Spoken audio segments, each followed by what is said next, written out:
Sekarang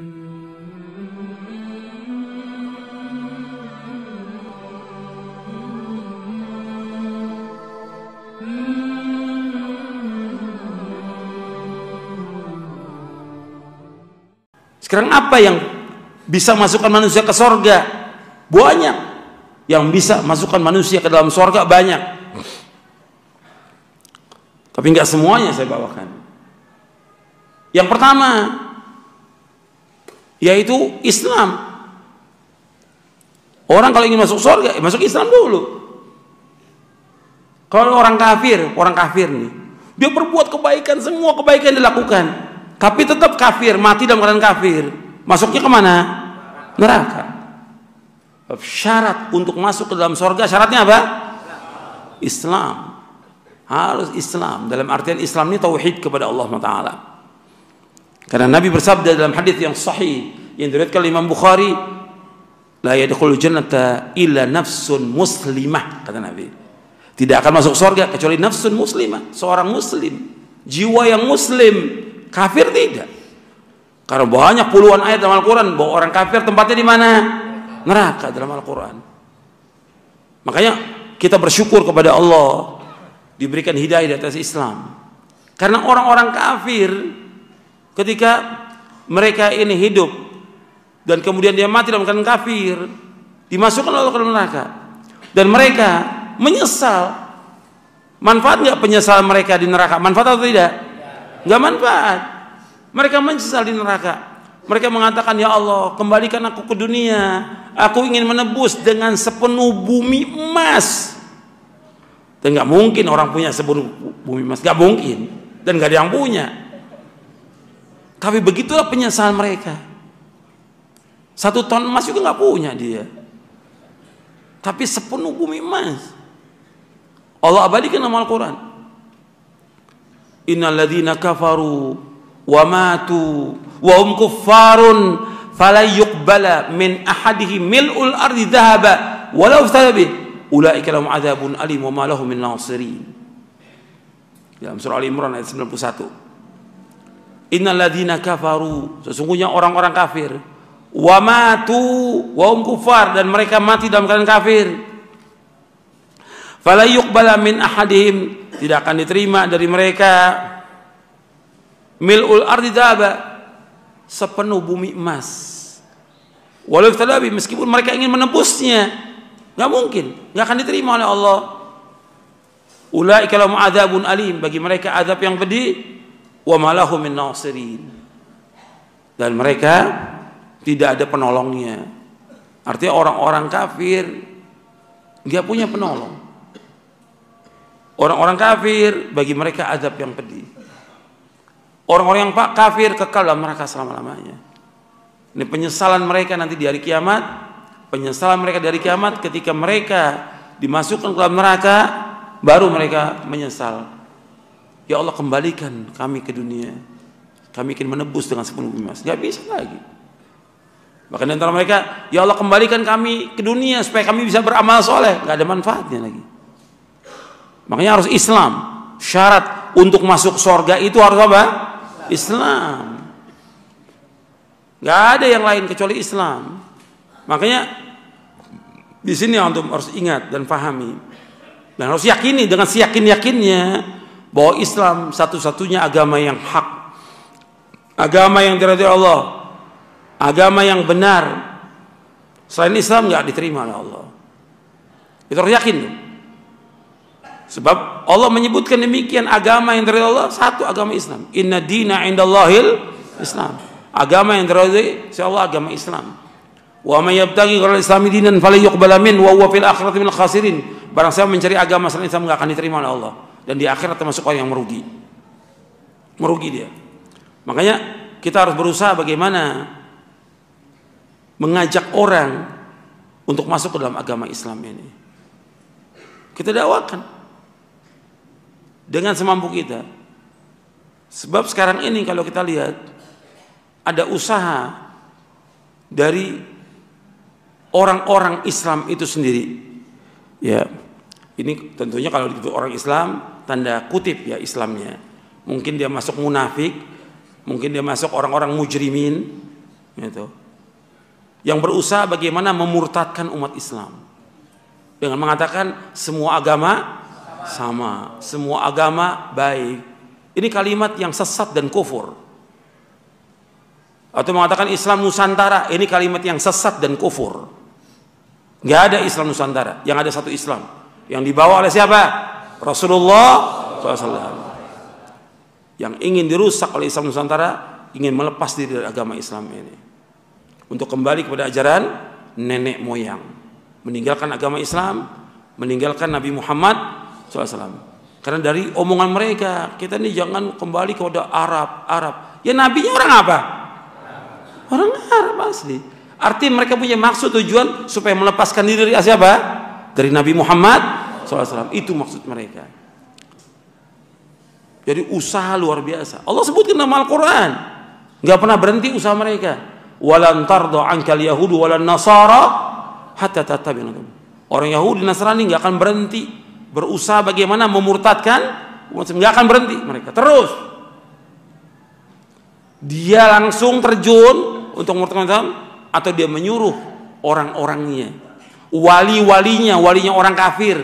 Siapa? Dari tokoh-tokoh liberal, tokoh-tokoh ahlul bid'ah, tokoh-tokoh munafikin.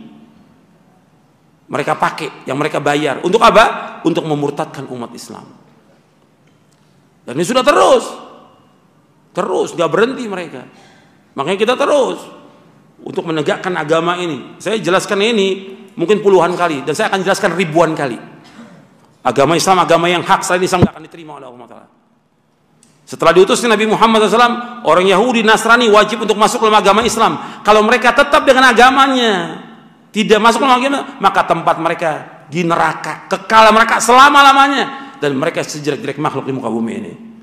Sesuai dengan nas Al-Quran, Allah mengatakan demikian, innal ladzina kafaru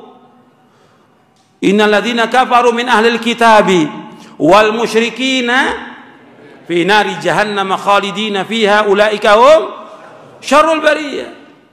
Dalam surah Al-Bayyinah di ayat yang ke-6, innal ladzina kafaru min ahlil kitabi wal musyrikina fi nari jahannam khalidina fiha ulaika hum syarrul bariyah. Sesungguhnya orang-orang kafir dari ahlul kitab. Ahlul kitab siapa?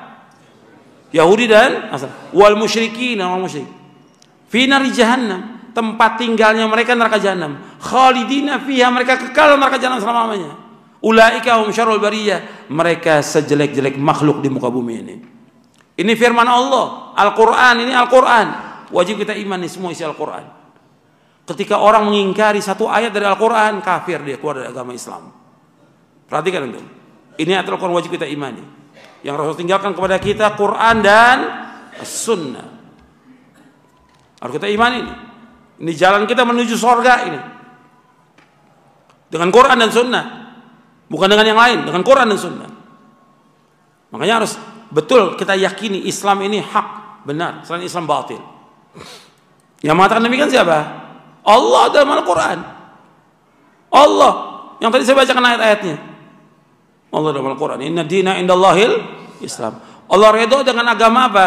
Islam. Al-yawma akmaltu lakum dinakum wa atmamtu alaikum ni'mati wa raditu lakumul islama dina. Ya Allah redha dengan agama Islam ini. Berarti selain Islam Allah redha atau tidak? Allah tidak redha. Dan Allah tidak akan terima. Jelas sampai sini? Jelas. Ya. Untuk masuk surga syaratnya apa? Islam. Selanjutnya yang kedua, untuk masuk orang ke dalam surga syaratnya bertauhid kepada Allah dan tidak boleh berbuat syirik. Orang kalau ingin masuk surga harus mentauhidkan Allah, nggak boleh berbuat syirik dia.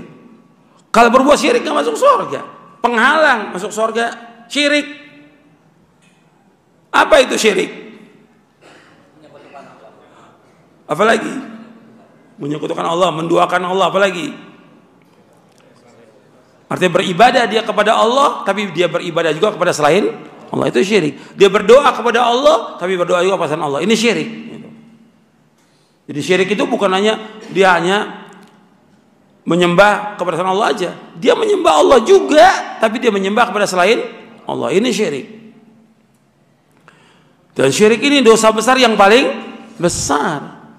penghalang orang untuk masuk surga. Maka lawannya tauhid. Tauhid ini akan memasukkan orang ke dalam surga.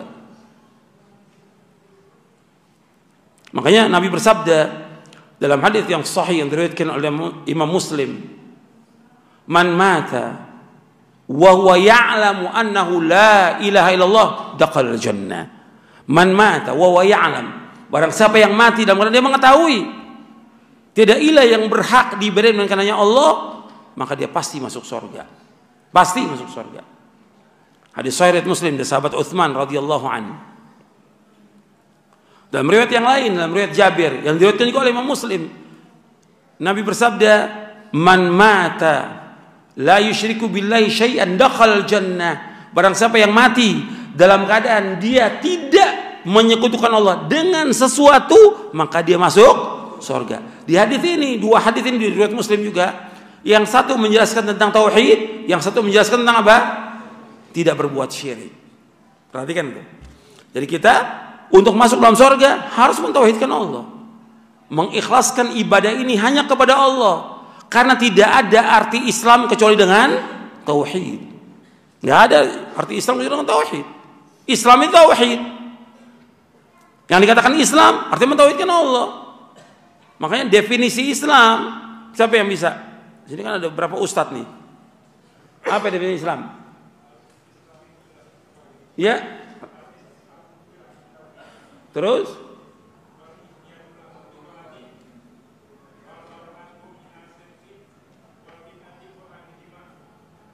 Iya. Jadi yang dikatakan Islam itu al-istislamu lillahi bitauhid wal inqiyadu lahu bita'ah wal bara'atu minasyirki wa ahli. Yang dikatakan Islam itu al-istislamu lillahi bitauhid, yaitu menyerah diri secara total kepada Allah dengan tauhid. Wal inqiyadu lahu bita'ah, dan tunduk patuh kepadanya dengan ketaatan. Wal bara'atu minasyirki wa ahli, dan berlepas diri kesyirikan dan orang-orang yang berbuat syirik. Itu yang dikatakan Islam. Jadi Islam itu, yang pertama, Islam itu artinya apa? Mentauhidkan Allah. Artinya kita berserah diri secara total kepada Allah dengan tauhid. Nggak ada penyerahan diri kepada Allah tanpa tauhid. Harus tauhid kepada Allah. Mengikhlaskan ibadah itu hanya kepada Allah. Wal inqiyad lahu bita'ah, tunduk patuh kepada Allah dengan ketaatan. Kalau dia orang Islam, buktikan dia sebagai orang Islam dengan apa? Dengan ketaatan dia kepada Allah Ta'ala. Kemudian berlepas diri kesyirikan. Gak bisa orang Islam berbuat kesyirikan atau bergabung dengan orang-orang musyrik, gak boleh. Islam ya harus berlepas diri kesyirikan. Makanya Nabi Muhammad SAW sejak di Mekah, Nabi sudah ajarkan kepada mereka, kepada sahabat, akidah al-wala wal bara. Wala artinya loyalitas kepada Allah dan kepada orang beriman, bara berlepas diri dari orang-orang yang berbuat kesyirikan. Lepas, tidak membantu mereka, tidak mendukung mereka, tidak tunduk pada mereka, semuanya. Tapi tidak menzolimi mereka. Tetap kita berlepas diri. Ini dakwah namanya. Bab orang nggak dikatakan dia bertauhid kepada Allah sampai dia berlepas diri dengan kesyirikan. Nggak dikatakan dia mentauhidkan Allah kalau dia belum melepaskan dirinya dari semua bentuk kesyirikan. Nggak bisa orang mengatakan saya mentauhidkan Allah. Orang mau buat syirik ya, mau sujud kepada selain Allah, mau sujud kepada kuburan, mau segala macam, semasa bodoh, saya nggak mau tahu. Ini nggak bertauhid yang seperti ini. Kalau dia bertauhid kepada Allah, di samping dia mengikhlaskan dirinya hanya kepada Allah, mentauhidkan Allah, dan dia harus mengingkari semua yang disembah selain Allah.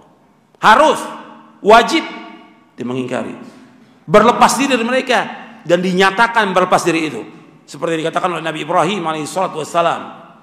Nabi Ibrahim mengatakan tegas kata bapaknya dan kaumnya, tegas. Makanya Allah menyebutkan buat Nabi Ibrahim sebagai uswah hasanah, Nabi Muhammad SAW sebagai uswah hasanah. Karena Nabi Muhammad disuruh mengikuti jejaknya siapa? Nabi Ibrahim alaihissalam. Tsumma auhayna ilaika an ittabi' millata Ibrahim hanifa. Nabi Ibrahim alaihissalam setelah mendakwakan bapaknya, mendakwakan kaumnya agar mereka mentauhidkan Allah, menjauhkan kesyirikan, penyembahan mereka kepada patung, matahari, bulan, bintang dan yang lainnya, kesyirikan yang mereka lakukan. Sudah dakwakan tapi mereka nggak mau. termasuk bapaknya tidak mau.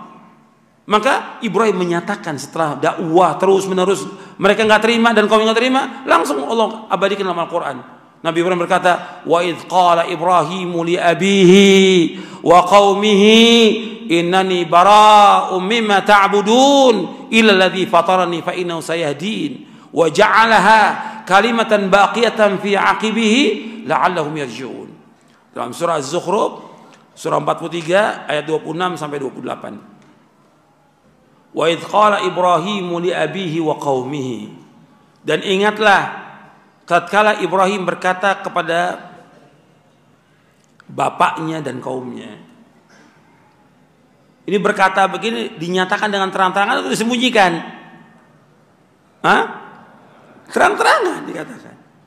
Artinya nggak bisa dakwah sembunyi-sembunyi, nggak ada. Pernyataan jelas kepada bapak dan kaumnya.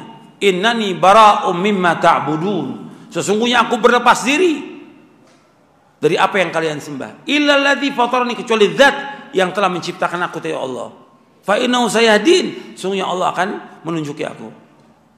Wa ja'ala kalimatan baqiyatan fi aqibi la'al rajul. Allah jadikan kalimat ini, kalimat la ilallah, sebagai kalimat yang kekal pada anak cucunya agar mereka kembali kepada kalimat ini. Kalimat tauhid. Artinya orang harus menyatakan kepada keluarganya tentang tauhid kepada Allah dan menjelaskan tentang bahaya kesyirikan. Bab syirik menghalangi manusia masuk ke dalam surga. Azar tempatnya di neraka, Azar. Dan bertemu dengan Ibrahim, wahai bapakku, dulu aku sudah sampaikan kepada engkau untuk masuk dalam agama ini, engkau nggak mau. Menyesal, mukanya hitam Azar di hari kiamat. Dimasuklah ke dalam neraka dengan sebab apa? Tidak mau dia untuk mengikuti millahnya Ibrahim yang hanif, yang lurus. Makanya antum ingat, syarat untuk masuk surga mentauhidkan Allah, menjauhkan syirik. Dan orang dikatakan dia mentauhidkan Allah kalau dia betul-betul mengikhlaskan ibadah hanya kepada Allah dan dia mengingkari semua sesembahan selain Allah. Harus mengingkari. Jadi nggak bisa kita membenarkan adanya agama lain selain Islam. Kita membenarkan adanya orang-orang yang menyembah pada selain Allah. Nggak boleh kita benarkan. Kita mengingkari. Hati kita mengingkari atau kita sampaikan bahwa perbuatan-perbuatan itu syirik, harus kita sampaikan. Nggak boleh kita diam. Nggak boleh. Penyampaian itu harus supaya orang tahu. Nggak boleh kita bersahabat dengan orang-orang kafir, menjadi sahabat yang dekat dengan mereka. Kita membenarkan agamanya mereka, nggak boleh. Makanya orang-orang munafik mengatakan semua agama sama, orang-orang munafik. Nggak benar pernyataan dia. Kufur dan menyesatkan umat. Mestinya kalau ada tokoh atau kiai atau ajangan yang berpendapat demikian, loh, ajangan atau kiai, kalau memang sama, kenapa antum nggak masuk Nasrani aja? Kan jelas, kan sama. Iya.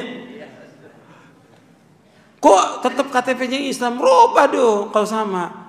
Sekarang antum sekarang udah Islam kan dari kecil. Antum sekarang menyatakan semua agama sama. Ya sekarang masuk dong Kristen. Nanti coba dulu berapa tahun masuk Buddha. Gitu. Coba dulu berapa tahun. Ini kita mengatakan kepada siapa? Kepada tokoh-tokoh yang mengatakan semua agama sama. Siapa aja. Apakah dia profesor, doktor, apakah dia kiai, apakah dia ajengan atau apa? Katakan. Antum mengatakan semua agama sama. Kalau sama, ya antum masuk dong Nasrani. Jadi jelas kita. Ajengan Nasrani, jelas dong. Jadi biar ada kejelasan. Jangan antum mengatakan semua agama sama, tapi antum nggak buktikan. Buktikan dong. Supaya jelas gitu. Sehingga nggak samar-samar lagi, antum jelas gitu. Karena yang paling berbahaya dalam agama Islam ini orang-orang munafikin, paling berbahaya dalam agama Islam. Maka tempatnya pun mereka dalam Al-Quran di mana? Keraknya neraka. Innal munafiqina fid darkil asfali minan nar, kata Allah. Yang kedua sudah jelas ini ya. Jadi mentauhidkan Allah. Makanya orang yang paling bahagia di hari kiamat Orang yang paling bahagia di hari kiamat itu adalah orang yang dia mengucapkan kalimat la ilaha illallah dan dia konsekuen dengan kalimat ini. Maka dia orang paling bahagia dari kiamat. Dia akan mendapatkan syafaatnya Nabi Muhammad SAW untuk masuk ke mana? Ke sorga. Abu Hurairah radhiyallahu bertanya, ya Rasulullah, siapakah orang yang paling bahagia dengan syafaatmu nanti di hari kiamat? Apa jawaban Nabi SAW? As'adun nasi bisyafaati yaumal qiyamati man qala la ilaha illallah khalisan min qalbi. Akhrajahul Bukhari. Kata Nabi, orang yang paling bahagia dengan syafaatku nanti pada hari kiamat yaitu orang yang mengucapkan kalimat la ilaha illallah dengan ikhlas dari hatinya. Orang yang paling bahagia, kata Nabi. Artinya dia bahagia dengan apa? Dengan dapat syafaat Nabi Muhammad SAW, dia akan masuk ke mana? Sorga. Tapi dia harus buktikan konsekuensi dari kalimat apa? La ilaha illallah. Jangan berbuat syirik. Ketika dia berbuat syirik kepada Allah, penghalang dia untuk masuk ke dalam sorga. Karena orang yang berbuat syirik diharamkan oleh Allah masuk ke mana? Sorga. Innahu, Allah berfirman dalam surah Al-Maidah di ayat 72, innahu may yusyrik billahi faqad harramallahu alaihil jannah wa ma'wahu an-nar wa ma lidh-dhalimin min ansar. Innahu may yusyrik billahi faqad harramallahu alaihil jannah wa ma'wahu an-nar wa ma lidh-dhalimin min ansar. Sesungguhnya orang yang berbuat syirik kepada Allah diharamkan bagi dia sorga, diharamkan tempat tinggalnya neraka, dan bagi mereka tidak ada penolong sama sekali. Itu surah Al-Maidah, surah yang kelima ayat 72. Jelas sampai sini? Jelas. Dalil banyak. Kita ini beragama dengan dalil, dengan hujjah, bukan dongeng. Dalil ini. Orang yang berbuat syirik nggak masuk, dalilnya ada di Quran. Makanya orang ketika dia mentauhidkan Allah, menjauhkan syirik, sebagai manusia, dia namanya manusia, kadang-kadang dia khilaf, berbuat dosa besar, berbuat dosa ini. Tapi syaratnya nggak berbuat syirik. Selama dia terus berusaha untuk taubat kepada Allah, dia taubat kepada Allah, meskipun dia berbuat dosa besar, tapi dia tidak berbuat syirik. Kata Allah apa dalam hadits qudsi yang diriwayatkan oleh Imam Tirmidzi, kata Allah, ya bena Adam, lau ataitani bi qurabil ardi khataya thumma laqitani la tusyriku bi syai'an la ataituka bi qurabiha maghfiratan. Wahai anak Adam, seandainya engkau datang kepadaku dengan sepenuh bumi dosa, dengan syarat tidak berbuat syirik, maka aku akan datang kepadamu dengan sepenuh bumi ampunan. Itu luasnya ampunan Allah Ta'ala. Bukan Allah memberikan kesempatan atau menganjurkan orang berbuat dosa, tidak. Tapi tetap orang berbuat dosa wajib bertaubat kepada Allah dengan taubatan nasuha. Kan ayatnya juga banyak, hadis juga banyak menyuruh untuk taubat kepada Allah Ta'ala. Ya ayyuhalladzina amanu tubu ilallahi taubatan nasuha. Dan orang yang bertobat kepada Allah juga termasuk orang-orang yang dijamin dengan masuk ke dalam surga dengan tobat yang nasuh. Kita masuk yang ketiga. Yang ketiga, di antara yang masukkan manusia ke dalam surga yaitu mengikuti Quran wa sunnah ala fahmi salaf. Perhatikan tuh, mengikuti Quran dan sunnah menurut pemahamannya para sahabat. Kita wajib mengikuti cara beragamanya para sahabat radhiyallahu anhum ajma'in. Sebab kita Al-Quran harus pahami dengan pemahaman mereka. Mereka yang paling tahu tentang Quran, mereka yang paling paham tentang Quran, mereka yang sudah melaksanakan semua isi Al-Quran, para sahabat.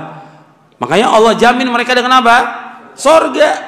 Allah sebutkan dalam surah At-Taubah, surah Al-Bara'ah, surah 9 ayat 100. Surah Taubah, surah 9 ayat 100. Allah berfirman, was-sabiqunal awwalun minal muhajirin wal ansar walladzina ittaba'uhum bi ihsanin radhiyallahu anhum wa radu an wa 'adalahum jannatin tajri tahtal anharu khalidina fiha abada dzalikal fawzul 'adzim.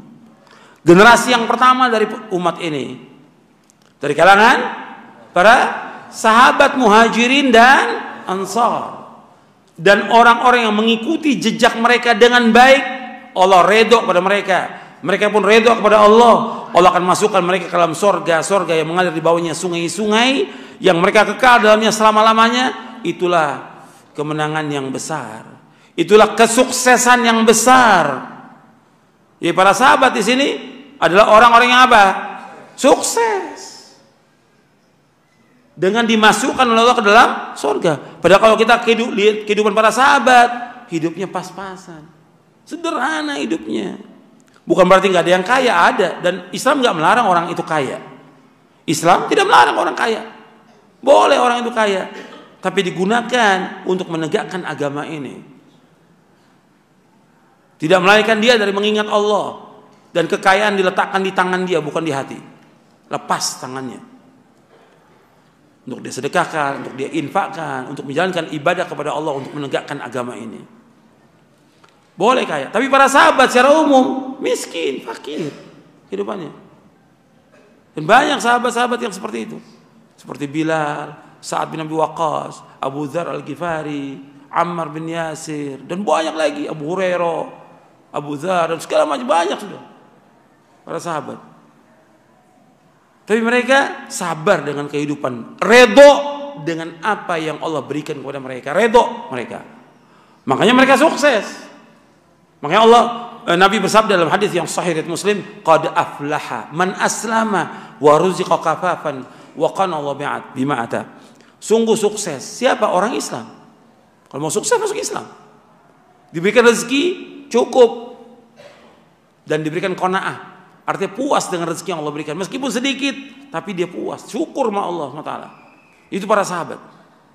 Dan gak minta-minta. Gak ada sahabat minta-minta. Gak seperti sekarang orang. Orang awam mungkin umum. Ini penuntut ilmu. Ustadz, dai, suka minta. Gak boleh dalam Islam. Haram hukumnya. Minta-minta pada manusia. Kalau mau minta kepada siapa? Allah Rabbul Alamin. Yang minta pada manusia. Haram. Dan orang yang minta-minta nanti di hari kiamat nggak ada ini mukanya nih, dagingnya nggak ada. Walaysa fi wajhi muzatul amin. Nanti di hari kiamat nggak ada itu. Itu hadis sahih Imam Bukhari. Kita kembali kepada yang tadi. Bahwa para sahabat radhiyallahu anhum adalah orang-orang yang dijamin Allah dengan sorga. Karena mereka orang yang paling baik dari semua manusia. Paling baik. Karena Nabi bersabda, khairun nasi qarni thumma alladhina yalunahum thumma alladhina. Khairum ummati qarni, khairukum qarni. Tapi khairul qurun enggak ada. Lafaz khairul qurun tidak ada. Yang sahih riwayatnya khairun nas, khairu ummati, khairukum qarni. Ini hadis yang mutawatir. Dari Imam Bukhari, Muslim dan yang lainnya. Mutawatir. Kata Nabi, sebaik-baik manusia pada masaku. Kemudian yang sesudahnya. Kemudian yang sesudahnya. Jadi sebaik-baik manusia pada masaku sahabat. Yang sudahnya siapa? Tabi'in. Yang sudahnya tabi'ut tabi'in. Sahabat yang terbaik. Ketika dikatakan Nabi, para sahabat yang terbaik. Baik tentang apanya? Kendaraannya, rupanya, rumahnya, kekayaannya. Tidak. Baik tentang ilmunya, baik tentang pemahamannya, baik tentang keyakinannya, baik tentang amalnya, baik tentang akhlaknya, baik tentang jihadnya, baik tentang semuanya. Para sahabat khairun nas, sebaik-baik manusia. Dari semua manusia yang terbaik para sahabat. Makanya mereka dijadikan oleh Allah sebagai apa? Saksi atas seluruh manusia. Wa kadzalika ja'alnakum ummatan wasata litakunu syuhada'a 'alan nas wa yakuna ar-rasulu 'alaikum syahida. Demikian akan menjadikan kalian umat yang pertengahan, umat yang baik, agar kalian para sahabat menjadi saksi atas seluruh manusia dan Rasul sebagai saksi atas kalian. Makanya dikatakan oleh para ulama ahli hadis, as-sahabatu kulluhum udul. Para sahabat semuanya orang-orang yang adil. Dengan ayat ini dalam surah Al-Baqarah di awal juz yang kedua. Jadi antum perhatikan itu, sahabat yang terbaik. Makanya mereka dijamin dengan surga. Makanya kita diwajibkan untuk mengikuti jejaknya para sahabat, cara beragama para sahabat. Karena jaminan surga bukan main-main. Surga yang kita cari. Makanya Nabi SAW ketika menyebutkan umat Islam berpecah menjadi berapa? 73 golongan. Nabi sebutkan satu yang selamat siapa? Siapa jamaah? ma ana ahli wa ashabi. Para sahabat. Nabi ketika menyebutkan sataftariqu ummati ala 73 firqah kulluha finnar illa wahida. Umatku yang percaya 72 golongan, 72 masuk neraka, satu yang masuk surga. Siapa Rasulullah yang satu itu? Al-jamaah, jamaah. Inilah riwayat Imam Ahmad, Abu Daud, Tirmidzi dan yang lainnya. Dalam riwayat Tirmidzi dan Hakim dari sahabat Abdullah bin Amr bin As, Nabi menyebutkan yang dimaksud satu yang selamat ma ana alaihil yauma wa ashabi, yaitu orang yang mengikuti aku dan para sahabatku. Jaminannya sorga. Makanya kita terus siang malam mengajak orang kembali kepada Quran wa sunnah menurut pemahaman para sahabat. Ini bukan baru. Karena itulah perintah Allah dalam Al-Quran. Itulah perintah Nabi Muhammad SAW agar kita mengikuti cara beragamanya para sahabat radhiyallahu anhum ajmain, agar kita selamat. Bukan kita membawa aliran baru, mazhab baru. Bukan agama baru. Ini dari zaman Nabi sudah bersabda demikian. Semua persoalan ketika fitnah itu ada, Nabi sudah kembalikan kemana? Dalam hadis Mu'ad radhiyallahu, dalam hadis Hudzaifah apa Mu'ad saya lupa, Nabi bersabda SAW, satakunu fitnah, akan terjadi fitnah. Kemudian ya Rasulullah, kaifa na'mal wa kaifa nasna', apa yang harus kami perbuat, apa yang harus kami lakukan? Apa kata Nabi SAW? Tarji'una ila amrikumul awal, hendaklah kalian kembali kepada urusan kalian pertama kali, kembali kepada pemahaman para sahabat. Ini hadis hasan diriwayatkan oleh Imam Tabrani dalam Mu'jamul Kabir. Hasan di sini. Artinya disuruh kita untuk mengikuti jejaknya para sahabat. Ketika terjadi banyak fitnah yang besar berkaitan dengan masalah agama. Ini fitnah luar biasa. Fitnah yang ada fitnah syubuhat, ada fitnah syahwat. Tadi di mukadimah saya sebutkan tentang fitnah syahwat. Fitnah wanita, fitnah harta, fitnah dunia, fitnah anak-anak, fitnah ini semua berkaitan dengan syahwat. Tapi yang kedua, fitnah syubuhat berkaitan dengan pemahaman, pemikiran, aliran, kelompok, golongan, hizb. Ini namanya fitnah syubuhat. Dan banyak orang terkena dengan fitnah syubuhat ini. Justru yang terkena dengan fitnah syubuhat di antaranya yang terbanyak orang-orang berilmu. Perhatikan itu, syubuhat. Kalau fitnah syahwat terkena semuanya. Orang awam terkena, penuntut ilmu kena, orang-orang alim, ulama, dai juga kena, fitnah syahwat kena.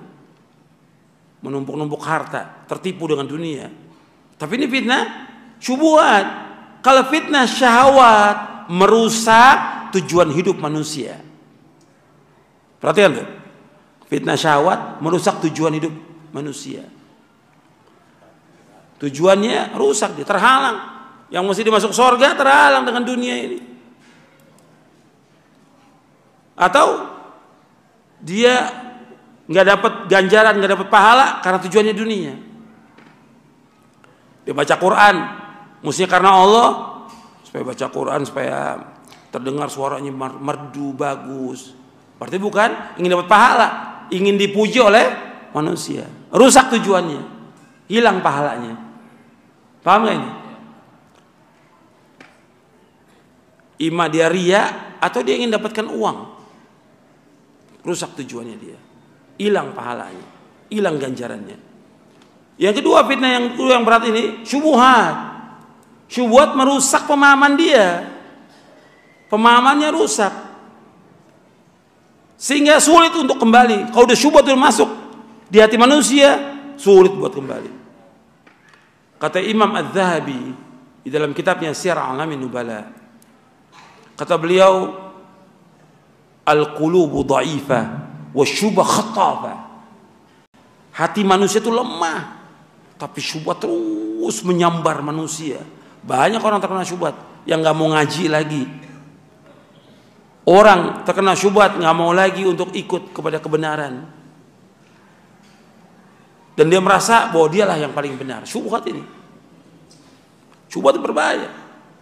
Dia punya kelompok-kelompok sendiri sudah. Merasa udah jamaahnya yang paling benar ini. sendiri, nggak pernah berkembang. Ini syubhat di kepalanya dia. Banyak aliran sesat, kelompok yang sesat karena ini syubhat yang ada di kepalanya dia. Sangat berbahaya syubhat ini. Sangat berbahaya syubhat ini. Bisa dihilangkan dengan apa? Ya harus dia bertaubat dulu kepada Allah dengan ilmu yang benar, betul-betul benar. Karena yang ilmu yang dipelajari itu banyak yang masuk syubhat di kepalanya. Berat ini, syubhat ini banyak merusak, semua banyak merusak. Saya ambil contoh tentang fitnahnya Khawarij. Itu mereka terkena bukan fitnahnya syahwat, bukan. Mereka hidupnya susah-susah Khawarij itu. Apa adanya mereka ya. Tapi yang terkena fitnah apa mereka? Syubhat di kepalanya dia. Sehingga dia punya anggapan bahwa orang yang berbuat dosa besar kafir. Pemerintah yang tidak berhukum dengan Islam kafir, wajib diperangi. Ini syubhat di kepalanya dia. Sehingga apa? Sehingga mereka berusaha bagaimana membunuh Ali bin Abi Thalib radhiyallahu anhu. Dan memang akhirnya terbunuh Ali bin Abi Thalib. Tapi waktu awal mereka menyerang Ali bin Abi Thalib radhiyallahu an, semuanya dibunuh oleh Ali. Sebagiannya kabur. Tapi mereka tetap punya dendam, Ali harus dibunuh sampai terbunuh oleh Abdurrahman bin Muljam. Syubhatnya kuat. Sampai diingat nggak mau. Sulit untuk mengingatkan orang yang sudah kena syubhat karena rusak, ilmunya rusak, pemahamannya rusak. Dia hidup susah nggak apa-apa. Tapi tetap dia harus dengan pemahamannya. Khawarij susah hidup. Tapi waktu itu ada sahabat yang ingin berbuat kebaikan, ingin memberikan nasihat kepada mereka. Siapa? Ibnu Abbas radhiyallahu anhuma datang kepada mereka. Kata Ali, hati-hati kamu. Ya, insya Allah saya bisa untuk menyampaikan. Karena Ibnu Abbas didoakan oleh Nabi untuk bisa memahami Al-Quran. Orang kalau dijelaskan nama Ibnu Abbas Quran, masya Allah. Sampai kata para ulama, kalau seandainya penduduk Dailam, Cina sana itu mendengar khutbahnya Ibnu Abbas, masuk Islam mereka. Luar biasa Ibnu Abbas kalau menjelaskan itu. Kalau Quran luar biasa. Karena dengan doanya Rasulullah SAW. Makanya Khawarij ketika dijelaskan oleh Ibnu Abbas tentang ayat Al-Quran, keluar ribuan orang keluar mengikuti Ibnu Abbas, taat kepada Ali bin Abi Thalib. Yang lain tetap, yang ribuan yang lain lagi tetap menyerang Ali bin Abi Thalib radhiyallahu anhu. Jadi syubhat itu berat.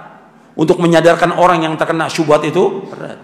Seperti kelompok takfiri umpamanya, mengkafirkan orang berbuat dosa besar, mengkafirkan pemerintah, itu susah. Dijelaskan susah. Karena itu syubhat yang sudah masuk di kepalanya dia. Makanya syubhat itu berbahaya, sangat berbahaya. Antum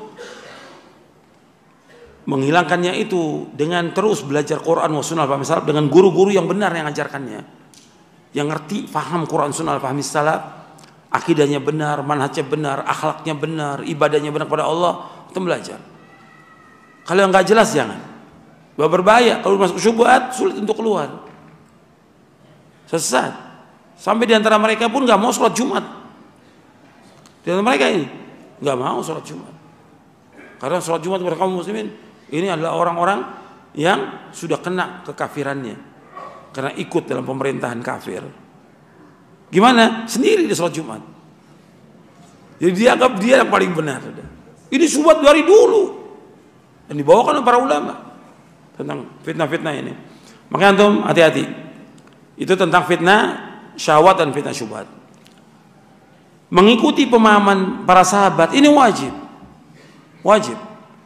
Karena pemahaman mereka pemahaman yang benar, hak yang Allah menyebutkan dalam Al-Quran dan Nabi menyebutkan demikian. Jalan selamat untuk menuju surga dan mengikuti pemahaman mereka. Jangan kemudian dibantah. Setan ini kadang-kadang memberikan syubhat. Jangan merasa paling benar. Memang benar jalannya. Benar. Quran benar apa tidak? Hadis Nabi benar atau tidak? Ini kita ikut. Al-Quran Sunnah Fahmi Salaf. Nabi yang mengatakan, Allah yang mengatakan ikut. Makanya ketika orang tidak mau ikut pemahaman para sahabat, Allah ancam mereka dengan masuk neraka. Allah sebutkan dalam surah An-Nisa ayat 115. Allah berfirman, "Wa may yushaqiqir rasula min ba'di ma tabayyana lahul huda wa yattabi' ghaira sabilil mu'minin nuwallihi ma tawalla wa nuslihi jahannam wa sa'at masira. Dan barang siapa yang menentang Rasul sesudah jelas baginya petunjuk dan mengikuti jalan selain jalan kaum mukminin, kami biarkan dia sesat dan kami akan masukkan dia ke neraka jahanam, dan jahanam sejelek-jelek tempat kembali. Ketika dia tidak mau mengikuti pemahaman, diancam dengan masuk neraka. Jadi ini bukan main-main. Kewajiban kita kembali kepada Quran Sunnah fahmi salaf wajib, dan kita mengajak orang untuk mengikuti pemahaman ini karena ini jalan yang hak, jalan yang benar, dengan hujjah, dengan dalil, bukan kata orang, bukan dongeng, dalil Quran dan Sunnah. Kalau nanti mau lihat dalilnya lagi, saya bawakan lengkap dalam buku mulia dengan manhaj salaf, puluhan dalil di sini saya bawakan penjelasan dari Al-Quran, Sunnah, dari kalangan sahabat, tabi'in, tabi'ut, dan para a'immah, imam-imam, tentang wajibnya kita mengikuti jejak salafus saleh. Kemudian diantara yang masukkan manusia ke surga lagi, yaitu menuntut ilmu. Ilmu harus ini, sebab kita nggak akan bisa tahu tentang agama tanpa menuntut ilmu. Sebab Nabi bersabda SAW, wa man salaka tariqan yaltamisu fihi ilman sahalallahu bihi tariqan ilal jannah. Barang siapa yang berjalan untuk menuntut ilmu, Allah mudahkan jalan ke surga. Ini wajib. Setiap muslim dan muslimah wajib menuntut ilmu syar'i. Talabul ilmi faridatun ala kulli muslimin. Menuntut ilmu wajib setiap muslim, wajib. Yang dikaji dalam talabul ilmi itu apa? Yang dikaji dalam talabul ilmi itu apa? Cerita, dongeng, apa? Baca, berzanji, atau apa? Dalam kajian itu apa yang dikaji? Dari ilmu itu yang dikaji apa? Quran dan Sunnah. Perhatikan tuh, dalilnya Quran sama hadis Nabi, dibawakan, harus bawakan dia. Kan banyak orang yang ngaji 10 tahun ngaji nggak pinter-pinter. Kenapa? Ya cuma itu aja dibawakan. Dongeng lagi, dongeng lagi. Kata orang, kata kiai, kata ajengan. Ini harus tinggalkan. Agama Islam, agama ilmu, agama dalil, agama hujjah, bukan dongeng, bukan cerita. Dalilnya mana? Makanya nuntut ilmu jalan surga kalau yang dikaji Quran wa Sunnah ala fahmi salaf. Kalau disebutkan ilmu, itu Quran dan Sunnah. Perhatikan itu. Dalil. Makanya kita nggak boleh ikut-ikutan dalam kita beragama. Justru akan berat nanti di hari kiamat. Karena Allah mengatakan wala taqfu ma laisa laka bi ilmun inna sam'a wal basar wal fuada kullu ulaika kana mas'ula. Jangan kamu ikut apa yang kamu tidak tahu, karena sungguh pendengaran mata nanti akan ditanya oleh Allah Taala. Sebuah akan ditanya oleh Allah. Makanya perhatikan, jangan ikut-ikutan dalil. Agama Islam agama dalil, agama hujjah. Ketika nuntut ilmu, ya dalil yang dikaji itu. Ada kitabnya jelas. Kitabnya yang berisi dalil. Itu yang dibacakan oleh ustadznya, dijelaskan oleh ustadznya dengan pemahaman yang benar. Itu harus penting dalam kita tahu. Karena harus nuntut ilmu. Nggak bisa orang itu tiba-tiba jadi orang alim, nggak mungkin. Harus belajar. Seorang penuntut ilmu paling nggak dia harus hadir setiap pekan itu thalabul ilmi. Saya mau tanya kepada antum, nuntut ilmu itu ibadah bukan? Ibadah. Semua pekerjaan, usaha, dagang, kuliah dan yang lainnya harus bisa mendukung ibadah kita kepada Allah ini.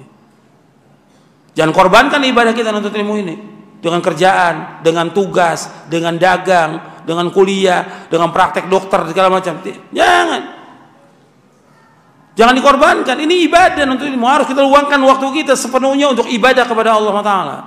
Luangkan waktu baca Quran juga kita luangkan waktu. Waktu juga untuk baca buku-buku yang bermanfaat. Luangkan waktu. Minimal seorang penuntut ilmu 4 jam dia baca. Itu penuntut ilmu, apalagi ustadz. Jangan ustadz banyak ceramah. Ustadz banyak baca, banyak menuntut ilmu. Ngajar wajib bagi dia, tapi dalam rangka mendidik umat ini di atas agama yang benar, di atas akidah yang benar, di atas manhaj yang benar, agar umat ini mentauhidkan Allah, menjauhkan syirik, agar umat ini melaksanakan sunnah, menjauhkan bid'ah. Itu yang diajarkan kepada umat. agar umat ini mentaati Allah, menjauhkan perbuatan dosa dan maksiat. Itu namanya dakwah. Ajak mereka untuk beriman kepada Allah. Iman itu dakwah. Jadi harus jelas ini. Ini nuntut ilmu jelas, belajar juga kita jelas. Sebab dulu para ulama ketika nuntut ilmu jelas dulu siapa nih, sama siapa kita nuntut ilmu. Sampai dikatakan oleh Muhammad bin Sirin rahimahullah, "Inna hadzal ilma dinun, fanzuru amman ta'khuduna dinakum." Ini ilmu ini agama. Lihat kepada siapa kamu belajar. Enggak sembarangan orang, kita sembarangan orang belajar ini. Enggak jelas.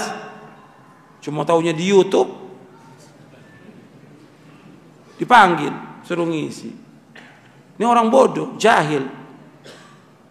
Orang menuntut ilmu, dulu para ulama tahu dulu dia bagaimana akidahnya, bagaimana manhaj, bagaimana kehidupannya, bagaimana akhlaknya, sampai sholatnya mereka lihat dulu. Baru belajar. Bukan sekedar bagus retorikanya, ceramah di panggung, bukan. Tapi bagaimana akidahnya, bagaimana ibadahnya, bagaimana akhlaknya. Itu penting dalam kita belajar agama ini. Supaya kita nggak sesat. Karena kita ingin selamat dengan nuntut ilmu ini, kita selamat dunia, akhirat. Itu yang kita penting dalam trouble ilmi, bukan sekedar nuntut ilmu. Sampai sini jelas? Ya.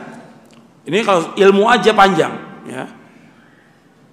Nah, ilmu aja tentang adabnya, bagaimana menuntut ilmu, bagaimana kita bagi waktu, itu panjang. Dan itu bisa baca buku Menuntut Ilmu Jalan Surga atau Panduan Menuntut Ilmu. Kemudian di antara amal masukkan surga yang Allah ulang-ulang dalam Al-Quran, iman, amal soleh, iman, amal soleh, iman, amal soleh. Itu Allah ulang-ulang. Bahkan sejak awal di surah Al-Baqarah Allah menyebutkan wabashshiril ladzina amanu wa amilus solihati annalahum jannat, bukan satu, jannat. Allah sebutkan wabashshiril ladzina amanu, di awal-awal di surah Al-Baqarah Allah sebutkan berikanlah kabar gembira wabashshiril ladzina amanu wa amilus solihati annahum jannatin tajri min tahtiha al-anhar. Berikanlah kabar gembira kepada orang beriman dan beramal soleh, bagi mereka surga-surga yang mengalir di bawahnya sungai-sungai. Iman, amal soleh memasukkan manusia ke dalam surga. Iman, amal soleh. Allah sebutkan lagi dalam ayat yang lain, walladzina amanu wa aminus solihati ulaika ashabul jannah hum fiha khalidun. Dan orang beriman dan beramal soleh, bagi mereka adalah orang-orang penghuni surga. Mereka kekal dalamnya selama-lamanya. Ini ratusan ayat dalam Al-Quran menjelaskan iman, amal soleh. Makanya harus kita kuatkan iman kita. Makanya di antara doa Abdullah bin Mas'ud radhiyallahu anhu, Allahumma zidna imanan wa yaqinan wa fiqhan. Allahumma zidna imanan wa yaqinan wa fiqhan. Ya Allah, tambahkanlah kami ilmu. Ya Allah, zidna imanan. Ya Allah, tambahkanlah kami iman, wa yaqinan, keyakinan, wa fiqhan, dan pemahaman tentang agama. Jadi betul-betul kita harus menambah. Antum sekarang ini ngaji, bagaimana usahakan ngaji antum bertambah iman antum kepada Allah. Antum menuntut ilmu untuk merangka iman ini nambah, tambah takut kepada Allah Taala. Kemudian amal soleh tambah ketaatan, bukan tambah surut. Amal-amal soleh banyak, ribuan amal soleh. Di antara amal soleh yang memasukkan manusia ke surga, di antaranya taat kepada orang tua, berbakti pada orang tua. Makanya Allah menyebutkan setelah tauhid, berbakti orang tua. Wa'budullaha wa la tusyriku bihi syai'a wa bil walidaini ihsana. Hendaklah kalian beribadah kepada Allah saja, jangan menyekutukan Allah, dan hendaklah kalian berbuat baik kepada kedua orang tua. Berbuat baik pada kedua orang tua. Berbuat baik pada kedua orang tua merupakan jalan menuju surga, memasukkan anak ke dalam surga. Dia seorang muslim harus taat pada orang tuanya, berbakti pada orang tua, membantu orang tuanya. Nggak boleh kurang ajar, nggak boleh membantah, nggak boleh membangkang, mengatakan saja nggak boleh, pada orang tua nggak boleh. Sebab dosa yang paling besar setelah syirik durhaka pada orang tua. Dosa yang paling besar setelah syirik durhaka pada orang tua. Jangan sekali-kali antum menghardik orang tua.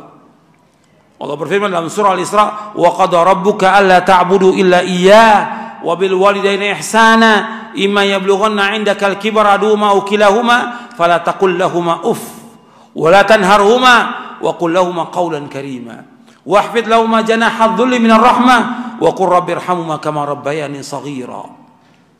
Allah telah mewajibkan kepada kalian tidak boleh kalian beribadah hanya kepada Allah dan tidak kalian berbuat baik kepada kedua orang tua. Kalau salah satu atau kedua-duanya dia mengalami umur lanjut usia dan ada di sisi kamu, jangan kamu mengatakan jangan mengatakan jangan menengking, jangan menghardik, nggak boleh. Katakanlah kepada keduanya perkataan yang mulia. Kamu rendahkan dirimu, rendahkan sayapmu, rendahkan dirimu, tawadhu kepada orang tua dan katakanlah, ya Allah, sayangilah kedua orang tuaku sebagaimana dia mendidik aku waktu kecil. Wahfid lahum janaha dhulli minar rahmah, dengan kasih sayang. Wa qur rabbirhamhuma kama rabbayani shaghira. Tentu ingat tuh dalam surah Al-Isra ayat 23 ayat 24. Ini jalan menuju surga. Kemudian yang terakhir. Yang terakhir sebenarnya banyak. Di antara untuk masuk surga, terutama buat wanita, ya, para istri, dengan taat seorang wanita kepada istrinya itu jamin dia untuk masuk surga. Jangan sekali-kali dia membantah suaminya. Jangan durhaka pada suaminya.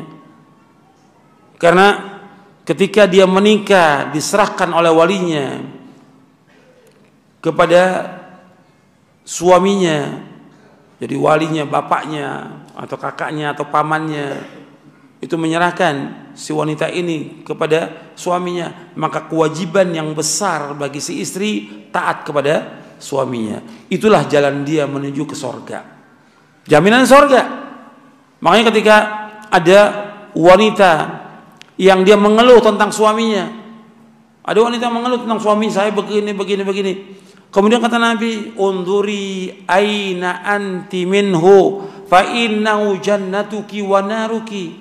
Perhatikanlah dirimu, bagaimana sikap kamu pada suami kamu. Suami kamu sorga kamu dan neraka kamu. Artinya kalau kamu taat sebagai seorang istri bersuami, sorga. Ketika kamu durhaka, tempatnya di neraka. Kemudian juga Nabi SAW menyebutkan di antara amal wanita ini gak banyak, wanita sedikit. Yang penting dia taat pada suaminya. Nabi menyebutkan tentang wanita yang dijamin dengan sorga. Kata Nabi SAW, idza shalatil mar'atu khamsaha wa shamat syahraha wa hassanat farjaha wa ata'at ba'laha dakhalatul jannah min abwabil jannati sya'at. Apabila seorang wanita salat yang 5 waktu, dia puasa di bulan Ramadan, dia menjaga kehormatannya, dia jaga pakaiannya tertutup dengan rapi sesuai dengan syariat, dia jaga kehormatannya, dan dia taat yang keempat kepada suaminya, dakhalatul jannah min abwabil jannati sya'at. Dia akan masuk surga dari pintu surga mana yang dia kehendaki. Ini hadis diriwayatkan oleh Imam Ibn Hibban. Jadi dari surga mana yang dikehendaki masukkan. Nikmat bagi wanita taat pada suami. Ketika dia jadi istri taat pada suami. Tentunya dalam hal yang ma'ruf. Ketika kemungkaran, ya nggak boleh taat dalam kemungkaran. Tapi wajib dia untuk taat pada suaminya. Dan dia harus bagaimana berbuat baik pada suaminya, senyum dan segala macam. Kewajiban dia mengurus rumah tangga dan juga mengurus anak-anaknya. Allah menyebutkan wanita tempatnya di rumah. Dia wajib taat pada suaminya. Itulah jalan dia menuju surga. Enggak sulit bagi wanita. Enggak ada jihad bagi wanita, enggak ada perang, enggak ada. Dan banyak hal yang lain wanita digugurkan dari kewajibannya. Justru yang penting bagi dia menjadi orang yang salihah dengan taat kepada suaminya. Makanya ketika Allah menyebutkan tentang wanita yang salihah dalam surah An-Nisa di ayat 34, fas-salihatu qanitatun hafizatun lil ghaibi bima hafizallah. Perempuan yang saleh yaitu qanitat. Kata Al-Hafidz Ibnu Katsir ketika menjelaskan ayat ini, qanitat ay muti'atun lillahi wa li azwajihin. Itu wanita yang taat kepada Allah dan taat kepada suaminya. Dan dia perempuan-perempuan yang salehah dan menjaga dirinya ketika suaminya ada, apalagi ketika suami tidak ada, dijaga dirinya dengan apa yang Allah jaga dia. Ya itu aja yang perlu saya sampaikan. Ini banyak sebenarnya, ratusan bahkan mungkin ribuan yang memasukkan manusia ke surga. Tapi jalan ini harus kita tempuh sesuai dengan syariat. Harus sesuai dengan Quran, harus sesuai dengan sunnah. Nggak bisa ketika orang berbuat syirik, berbuat bid'ah, diingatkan, kemudian dikatakan, ya ini urusan masing-masing aja, nanti kita ketemu di surga. Ketemu di surga, ente yakin masuk surga? La haula wala quwata illa billah. Dari mana ente tahu masuk surga? Dari mana ente tahu masuk surga? Jalannya ente nggak tempuh. Kan wajib menempuh jalannya. Seperti ada pepatah mengatakan tentang orang yang mengatakan dirinya masuk surga. Dia nggak menempuh jalannya. Kata pepatah itu, tarjun najata walam tasluk masalikaha inna safinata la tajri alal yabas. Engkau ingin selamat, tapi engkau nggak menempuh jalannya untuk selamat itu. Nggak mungkin namanya perahu jalan di atas daratan, nggak mungkin. Kecuali kalau banjir. Allah musta'an. Jadi ada orang-orang yang kadang-kadang udah jelas salah, udah jelas syirik, udah jelas bid'ah. Udah, kamu nggak usah nasihat. Nanti kita ketemu di sorga. Loh, sekarang ini justru kita menentukan jalan kita benar atau tidak. Nggak bisa di sana. Antum tahu masuk sorga dari mana? Kan dari sekarang. Nabi ketika menentukan orang masuk sorga, Nabi sebutkan dia karena diberitahu oleh Allah Ta'ala. Dan antum lihat amalnya mereka. Sahabat yang masuk surga, lihat amalnya mereka bagaimana. Enggak kita lihat orang berbuat syirik beda, nanti kita ketemu nanti di surga.